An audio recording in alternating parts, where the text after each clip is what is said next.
Good afternoon, everyone. Afternoon, Good sir. afternoon, sir. Okay, Good afternoon, Good sir. afternoon, sir. let us start.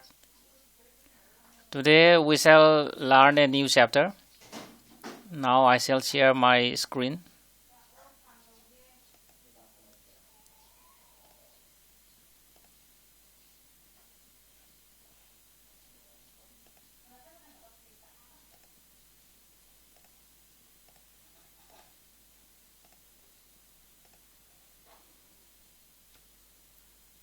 So, can you see my screen?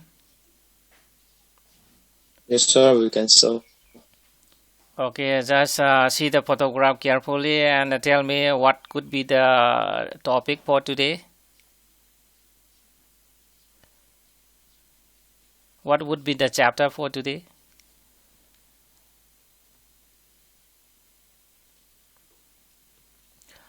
What do you see in the photograph?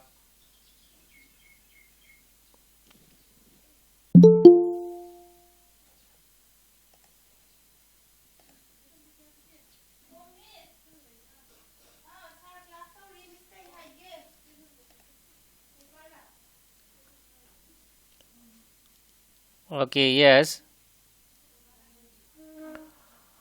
I think here in the photograph you may be seeing water, okay, surface water.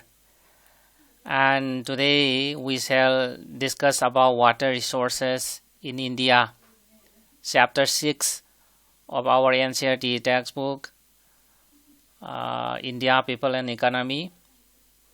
You also have already learned about water resources in class 10 also.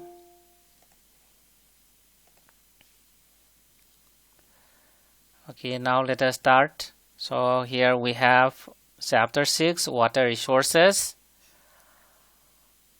And so we have also known that water is the most important factor for life. Okay, when we talk about the factors affecting the distribution of population in the world, water is also one of the most important factor influencing the distribution of population. That means water is the most important factor, we can say. Okay, for life. And actually see here uh,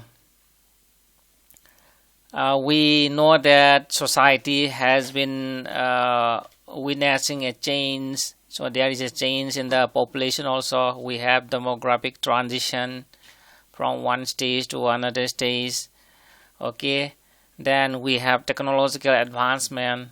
At the same time, due to overexploitation, we have degradation of environment. We are facing water scarcity at present. Okay, and perhaps water scarcity is possibly to pose the greatest challenge on account of its increased demand coupled with shrinking supplies due to overutilization and pollution. I think you may be observing that rivers are polluted, lakes are polluted, ponds are polluted. Okay, almost all the surface as well as underground water resources are polluted. At the same time, we are over exploiting these resources due to increase in demand because of rapid growth in population, or maybe for industrial use, or maybe for irrigation purposes. Okay, and that is why we are facing scarcity of water. And we also have learned in the previous lower classes, okay, that water is a cyclic resource. Water is a renewable resource. Okay, that means it is a cyclic resource, and it is recycled through the hydrological cycle. Okay, and we also have known that approximately 71% of the earth's surface is covered with water. Okay, however, you must know that fresh water constitutes only about 3% of the total volume of water on the earth's surface. We have known that 71% of the Earth's surface is covered with water. However, fresh water constitutes only 3% of the total volume of the water on the Earth. Okay, that means the remaining volume water, okay, are saline. And in fact, a very small proportion of fresh water is effectively available for human use. So this 3% is effectively available for our use. But this availability of fresh water varies over space and time. That means availability of fresh water varies from one place to another place. In some places we find enough water, in other places we have scarcity. Okay, we don't find it. We have scarcity, we have shortage of water in some places. Likewise, availability of water also differs from time to time. So in one season we have enough rainfall, that is why we get enough fresh water. In other seasons, in other months of the year, we find less water, less rainfall, okay, less precipitation. And that is why tensions and disputes on sharing and control of these scarce resources are becoming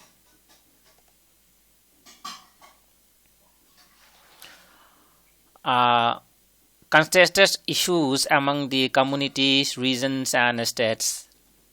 Okay, so tensions, then disputes among the communities, then among the states, among the countries, and control of this scarce resource, that is water, are becoming contested issues, okay, among the communities, regions, and states.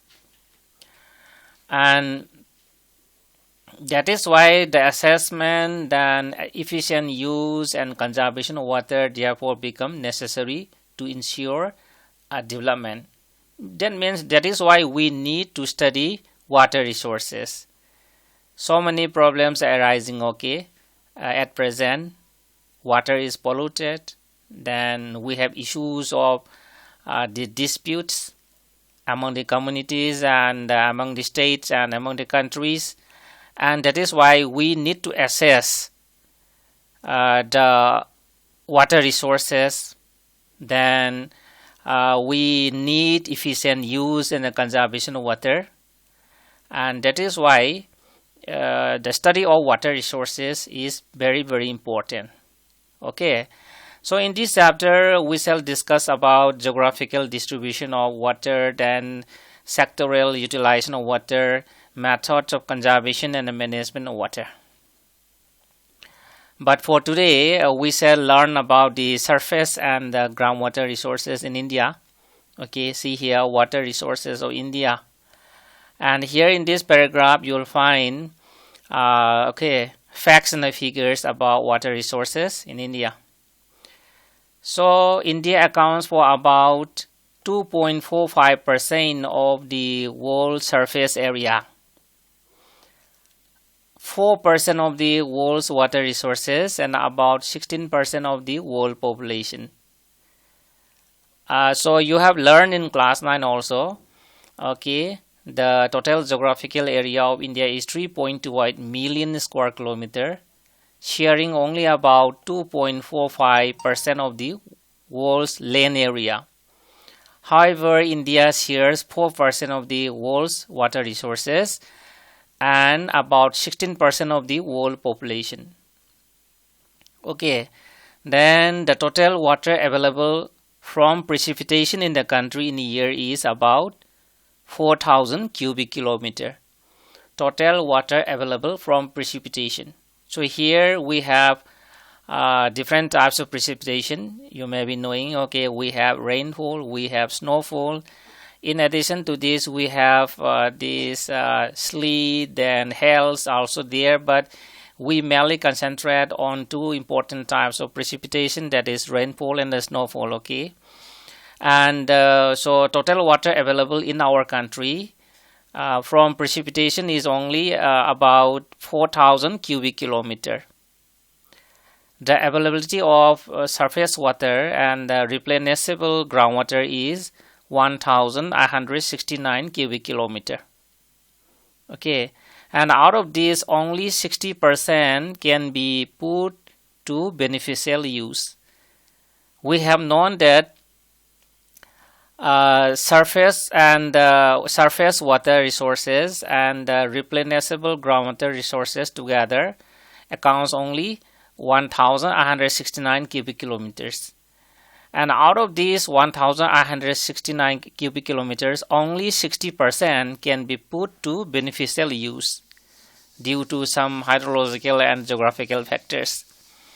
And thus, the total utilizable water resources in the country is only 1122 cubic kilometers. That means we have only 1122 cubic kilometers for our use, for our immediate use, okay, per year. Any question, boys and girls? No, sir. Okay, so it presents only facts and figures. Next we have surface water resources. Okay, remember today we shall discuss about surface water resources as well as underground water resources. So there are four major sources of surface water. Those are these rivers, lakes, ponds and tanks. So these are the four major sources of surface water: rivers, lakes, ponds and tanks. So in the country there are about 10,360 rivers and their tributaries longer than 1.6 kilometer each.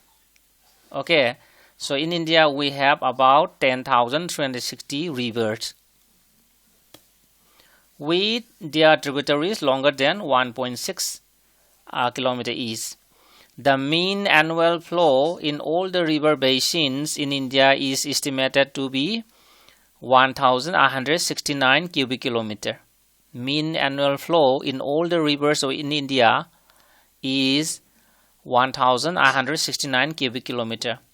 However, due to topographical, hydrological and other constraints, other problems, okay, only about 690 cubic kilometers, that is 32% only, of the available surface water can be utilized. Okay, so we have got 1169 cubic kilometers from the streams, lakes and the other water bodies. However, due to topographic factors, due to terrains, then due to some hydrological factors or other problems, we are getting only 690 cubic kilometers of water for our use. That is only 32%.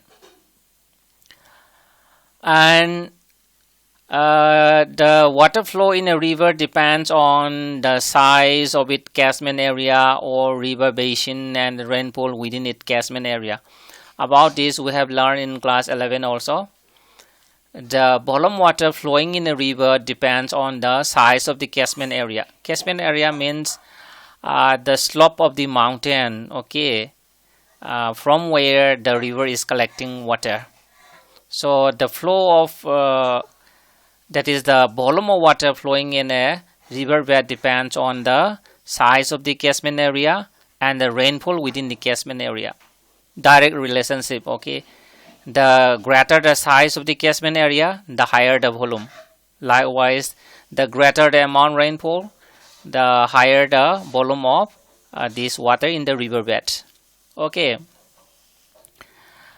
And so here, given that precipitation is relatively high in the catchment areas of Ganga, then Brahmaputra, the Barak rivers, and these rivers although accounts for only about 1/3 of the total area in the country, have 60% of total surface water resources.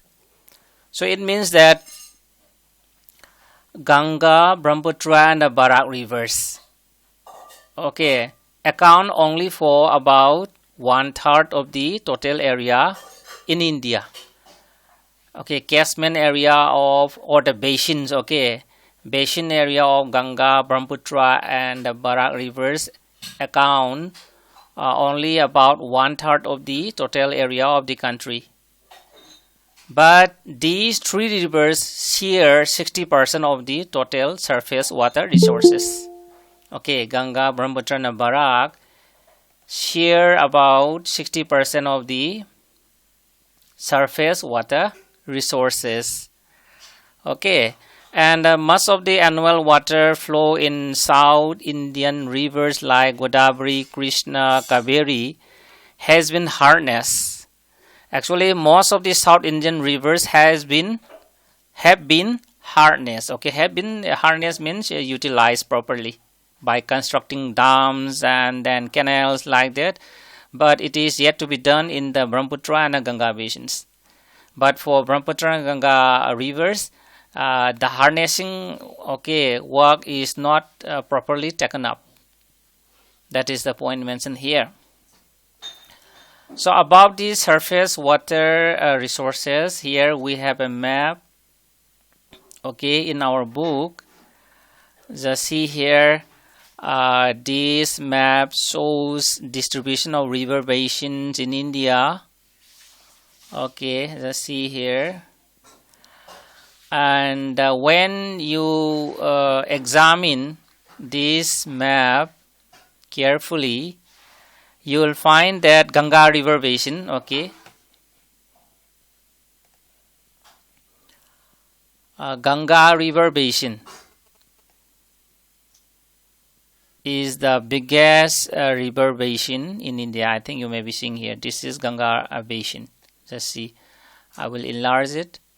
So Ganga river basin is the biggest one, and here we have Barak basin. Okay, Barak river is originating from Manipur and it is flowing through Assam, and it meets with Ganga and it falls in the Bay of Bengal. So this is a very important river. Okay, we can say Himalayan river. Another river is also here, that is the Brahmaputra river. Okay, it is flowing through this Arunachal Pradesh, Assam, then Bangladesh, and again falling into the Bay of Bengal.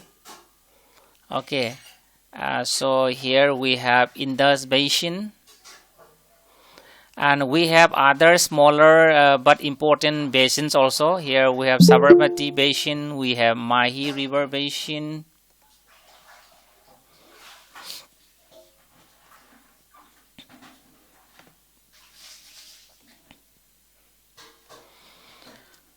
Okay, here also we have Subarnrekha, then Brahmani and Baitarni Basin. Then here we have Mahanadi Basin. Okay, Godavari River Basin, the largest river in the peninsular India. We have Tapi Basin, Narmada Basin, Krishna River Basin, then Penar Basin, Kaveri Basin. Okay, and other basins of these small east and the west flowing rivers. Okay, and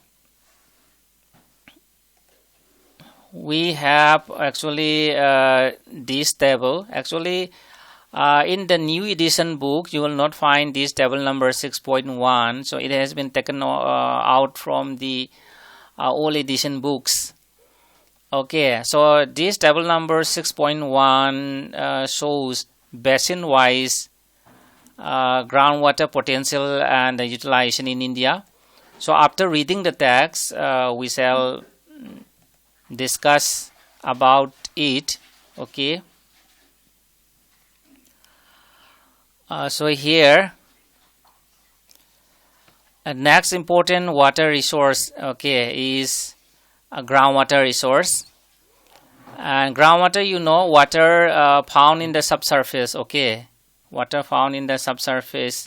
Just here, groundwater means just wait. Here, let us say this is the surface, and below it we have a layer, okay, containing water. Actually, see, this is the subsoil, and here there may be a layer containing these pebbles, sands, okay, and just below it, if there is a layer of clay, for example, this is a layer of clay. Generally, clay is impervious, okay, and so when there is rainfall, the water will be absorbed and will be stored here, and this is what we call underground water, and this layer containing water is known as aquifer, okay, as you have learned earlier, aquifer. So let us read about groundwater resources. Total replenishable groundwater resources in the country are about 432 cubic kilometer. Okay, total replenishable means recyclable. Groundwater resources in India are about 432 cubic kilometers, and the level of groundwater utilization is relatively high in the river basins lying in the northwestern and parts of South India. Groundwater utilization, okay, groundwater utilization is relatively high in the northwestern region, that is in Punjab, Haryana, Rajasthan area, in the southern India. So groundwater utilization is very high in the states of Punjab, Haryana, Rajasthan, Tamil Nadu. Okay, Punjab, Haryana, Rajasthan, that is northwestern region. Tamil Nadu, that is southern India. However, there are states like Chhattisgarh, Orissa, Kerala, etc., which utilize only a small proportion of their groundwater potentials. Chhattisgarh, Orissa, Kerala utilize only a small proportion of groundwater resources. And states like Gujarat, Uttar Pradesh, Bihar, Tripura, and Maharashtra are utilizing their groundwater resources at a moderate rate. Okay, and you must know that if the present trend continues, the demand for water would excess the supplies, and such situation would be detrimental to development and can cause social upheaval and disruption. If the present trend of water utilization continues in India, that is, if the demand for water exceeds the supply, then there will be social upheaval, there will be social riots, disruptions. Okay, and here let us examine this map. So this map shows distribution of groundwater resources in India. Okay, first let us see the index. See here, if you see the index, this blue color, okay, this blue, dark blue shade represents this yield of groundwater, okay, per second. That means 40, more than 40 liters per second. The yield of groundwater is 40 liters, more than 40 liters per second.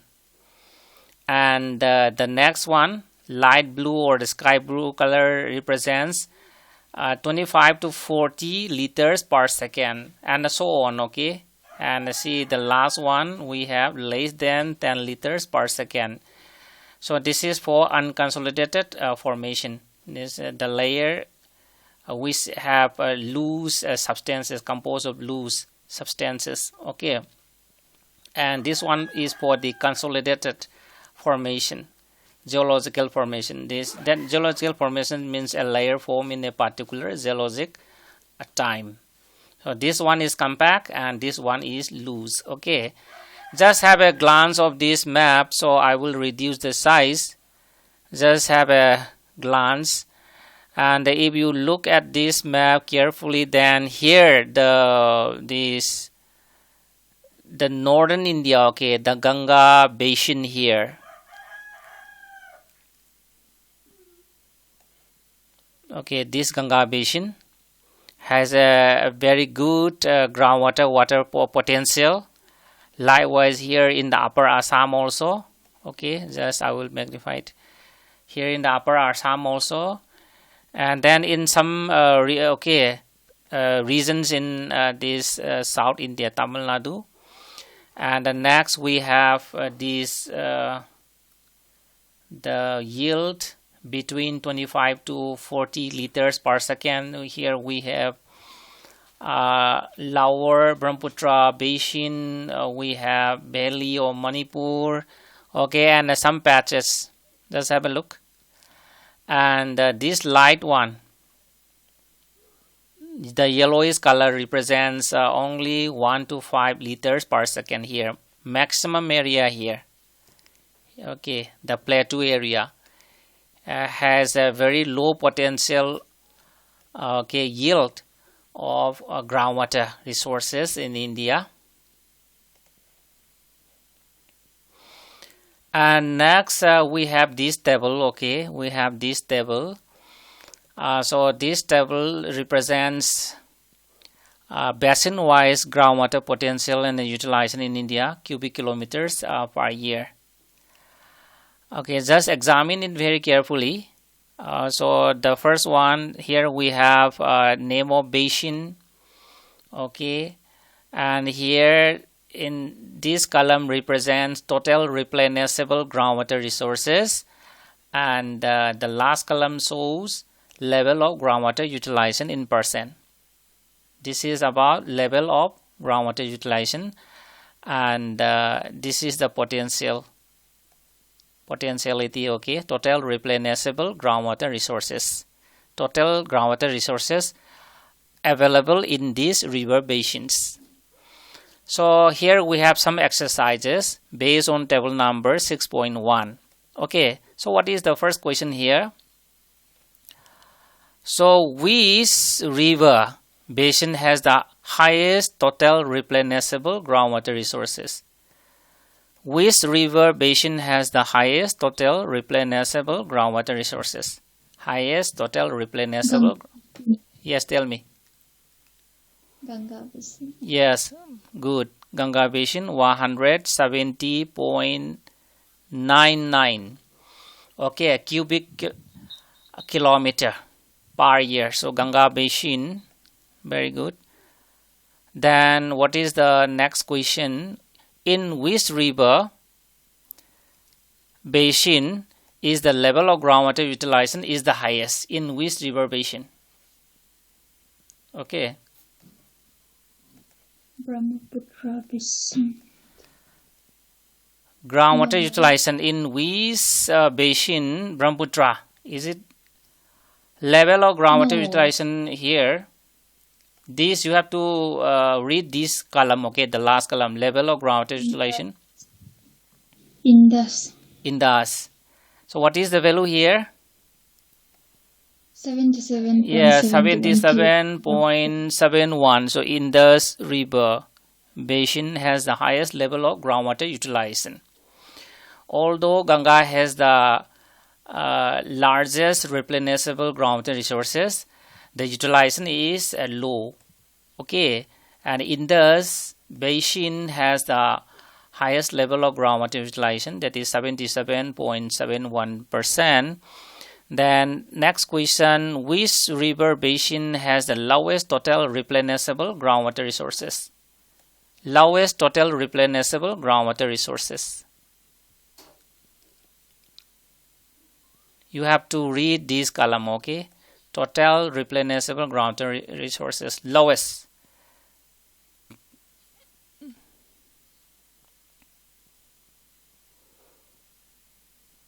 Penar Basin. Penar. No, Super or something. Yes, like yes, Subarnarekha. Yes, Subarnarekha is here. Subarnarekha. So here it is only 1.I2 cubic kilometer, right? 1.I2 cubic kilometer. So this river basin has the lowest total replenishable groundwater resource. And then the last question here, in which river basin is the level of groundwater utilization the lowest? The level of groundwater utilization the lowest. We have to read the last column.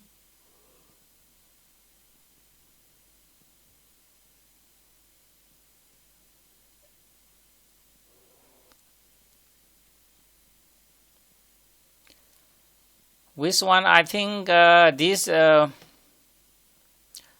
Here we Brahmaputra. yes 3.37, and here we have 3.94, right? This is 3.94. This is Barak River, and here we have Brahmaputra, that is 3.37. So this is the correct answer, right? Brahmaputra, very good. So Brahmaputra has the lowest level of groundwater utilization in India, sharing only 3.37%.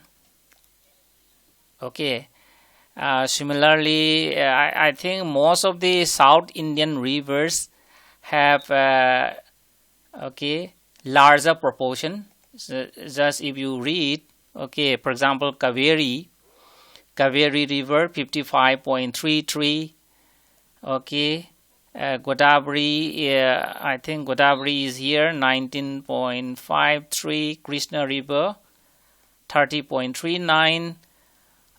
Kush Saurashtra, this is in Gujarat area. Okay, they have high level of water utilization, groundwater utilization.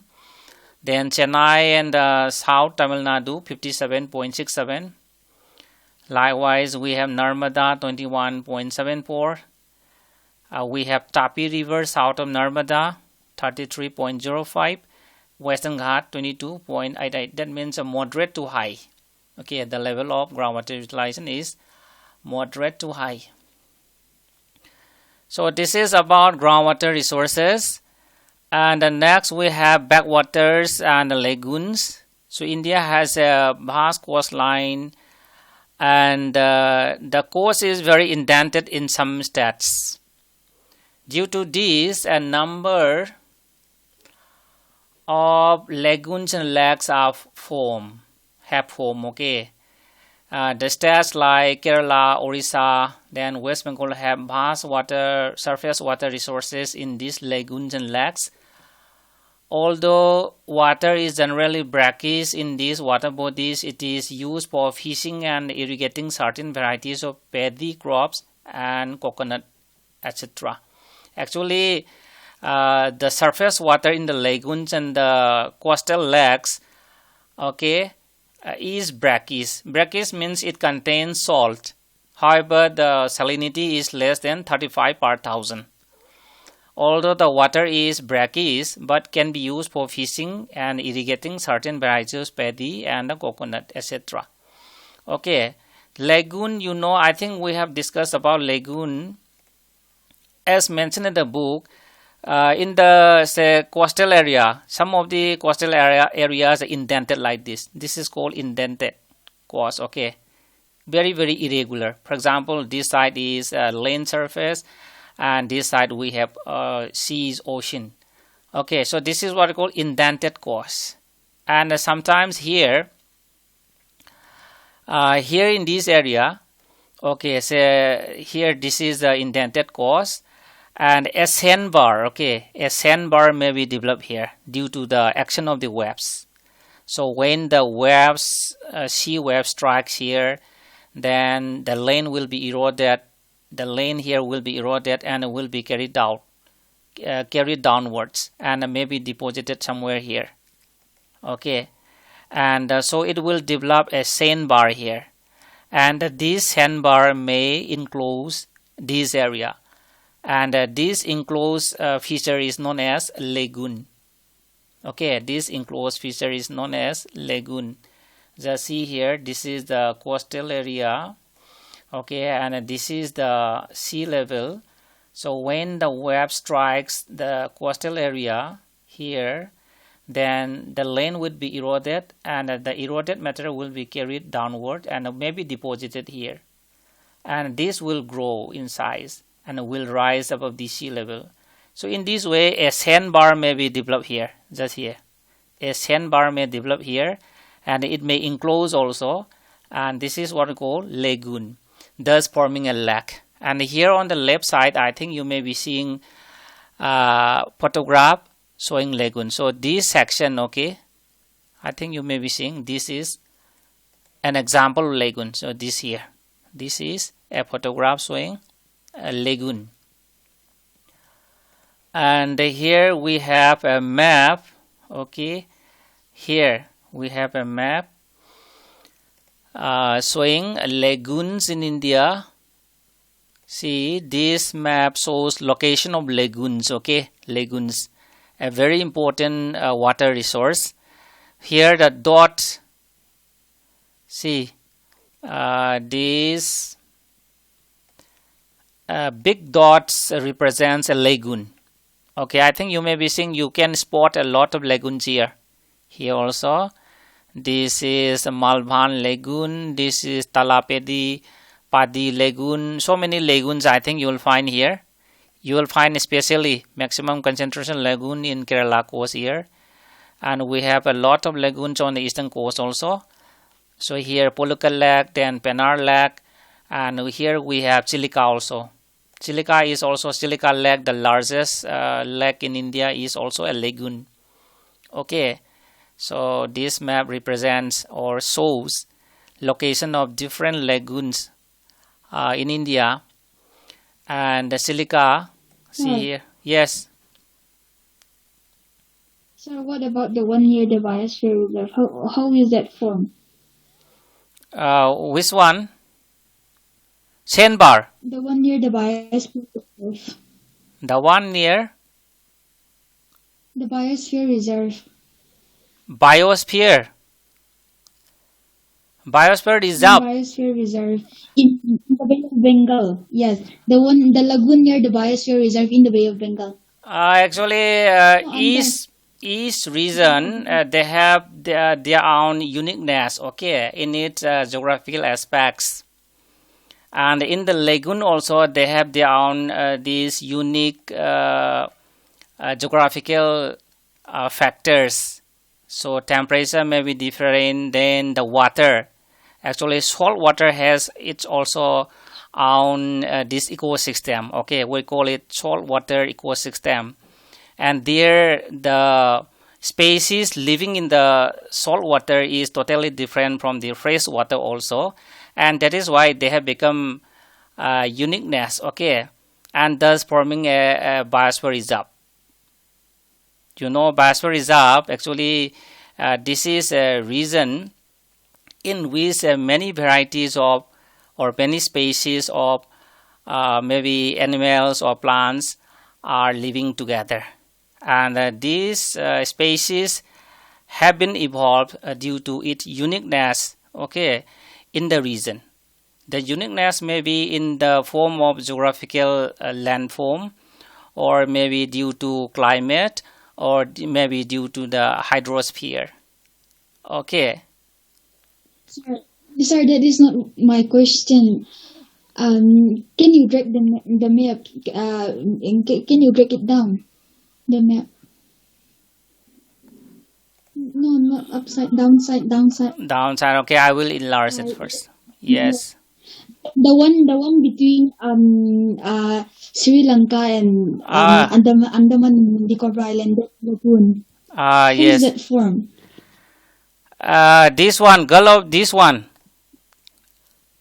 This was actually oceans also evolving. Okay, its own biosphere reserve. I mean, not the biosphere reserve. I mean the lagoon. How is the lagoon formed there? Actually, the mode of formation is the same. Okay, mode of formation of lagoon is the same. See, first you must know that the sea coast must be indented like this. It must be indented. Actually, generally we don't find these lagoons along the straight coasts.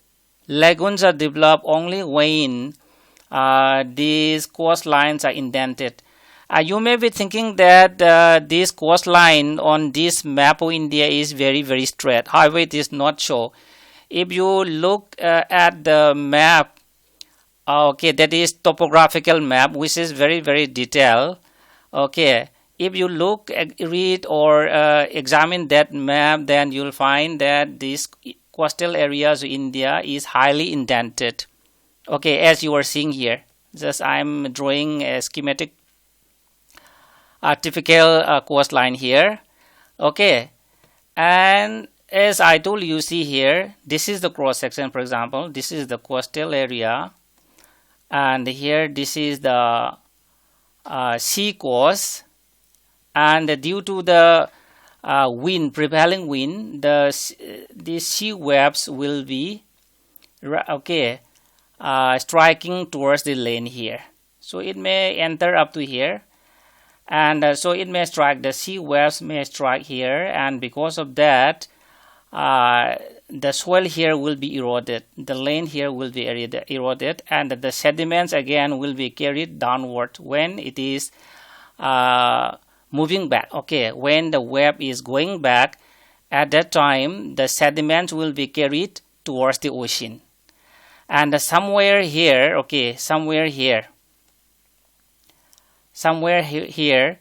when the wave dies, then the sediments will be deposited here.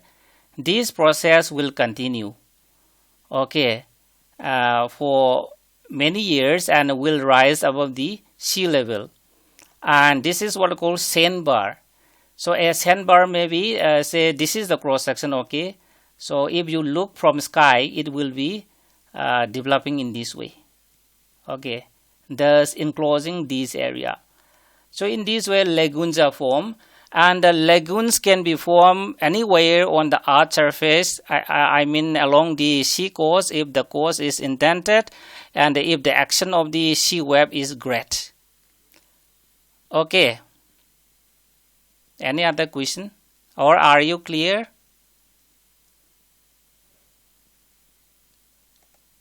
Are you clear?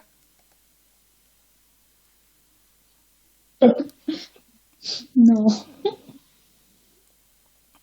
What is your question? Just tell me clearly. And here we have the silica lake. Silica lake. So here we have silica, and this is also an example of lagoon. This is a lake.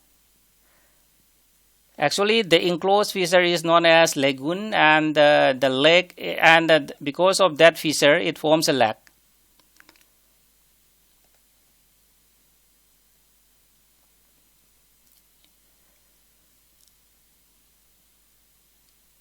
Yes, tell me.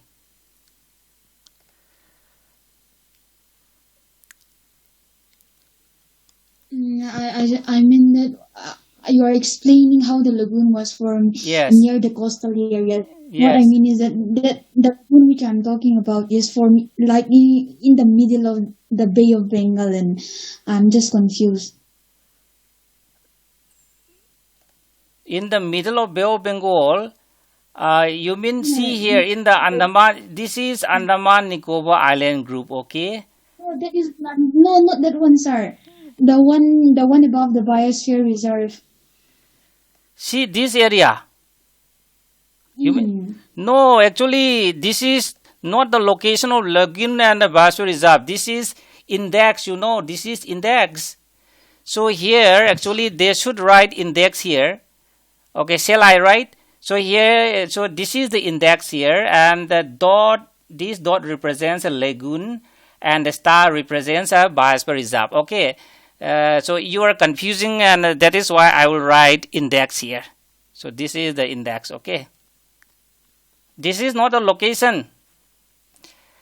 These two dots, these two symbols, these two symbols are not locating any lagoon or biosphere. So these are the indexes of these areas. I think here on the coastal areas we find location of many lagoons and biosphere reserves, and this is the index. Dot represents a lagoon and a star represents a biosphere. The map maker should have enclose it.